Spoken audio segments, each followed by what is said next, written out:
Israel tampaknya baru saja memperluas skala perang di Timur Tengah dengan menghabisi pemimpin tertinggi Hizbullah, Hasan Nasrallah. Insiden pembunuhan Nasrallah tersebut membuat beberapa negara justru merapat dan mendukung penuh Lebanon dengan berbagai cara. Salah satunya Mesir yang langsung mengirimkan bantuan dan mendesak gencatan senjata segera, menyeluruh dan permanen di Lebanon dan Gaza.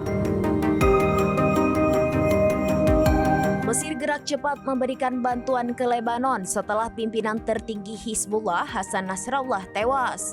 Presiden Mesir Abdel Fattah el-Sisi dikabarkan langsung menelepon Perdana Menteri Lebanon Najib Mikati terkait bantuan tersebut.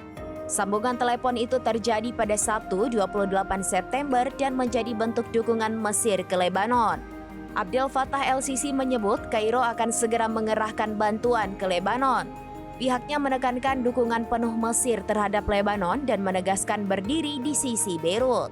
Mengutip Al-Mayadin via Tribun News pada Selasa 1 Oktober 2024, hal ini tentunya membuat Israel merasa was-was dan semakin terancam. Mesir juga menekankan perlunya gencatan senjata segera, menyeluruh dan permanen di Lebanon dan Gaza. Kemudian Presiden Mesir memberikan arahan untuk pengiriman bantuan medis darurat dan pertolongan pertama ke Lebanon. Pihaknya mengklaim bantuan itu sebagai bentuk solidaritas terhadap warga sipil. Sementara itu, Perdana Menteri Lebanon menyampaikan ucapan terima kasih kepada Mesir atas dukungannya. Ucapan terima kasih itu disampaikan sembari meninjau hasil kontak yang dilakukan pemerintah Lebanon untuk mengatasi situasi tersebut. Ia juga memuji peran Mesir dalam memulihkan keamanan dan stabilitas di kawasan terdampak perang.